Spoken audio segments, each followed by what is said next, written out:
All right, so tell me something about what you're seeing in the market as far as the operating, because you've got a bunch of different entities. You've got a brokerage, you've got a development company, asset management. I mean, you're a full stack real estate company. Yeah, you name it, we do it.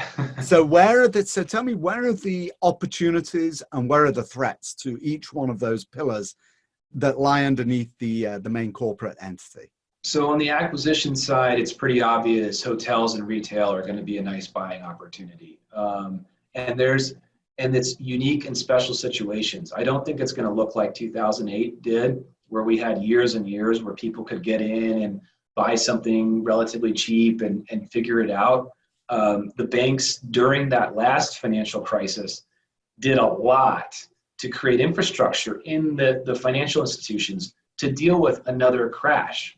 So the difference is, while the asset values may crash and there may be people that have to give up their assets or do workouts or whatever, those are going to get processed a lot faster than they did in the past. And only, I think, in my opinion, the insiders who have a lot of volume and are in regular communication with these banks will be able to get access to the deals. I think it's going to be a very different environment. So on the acquisition side, we dropped about $500 million worth of deals that we either had an LOI or escrow or some version of negotiation or diligence, and just walked away from every deal about 2 months ago. And now we've turned all of our effort into reconnecting with lenders, special servicers, bankruptcy attorneys, auction folks, everybody across the planet of the distressed environment. Because if the distressed market does appear, we know that it's going to be a much shorter and tighter window. And if it doesn't appear, we'll go pick up the projects from the past again. You know, they'll still be around in the next couple months. And so we're just trying to position ourselves in that way. On the construction and development side, we're already seeing construction labor pricing is starting to come down. Materials pricing is a little wobbly because the supply chains are screwed up, but we think that those are eventually going to come down as well.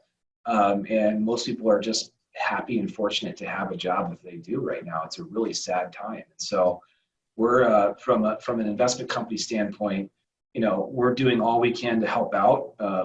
We're giving away free rooms in our hotels to nurses and doctors just to give them a safe place to stay. You know, we're keeping our people employed, even though we don't have nearly as much for them to do right now, but we know we will. So we're just kind of weathering the storm on that side. On the brokerage side, there's no transaction activity at all. On the lending side, there's very little activity at all. It's all just negotiations and workouts.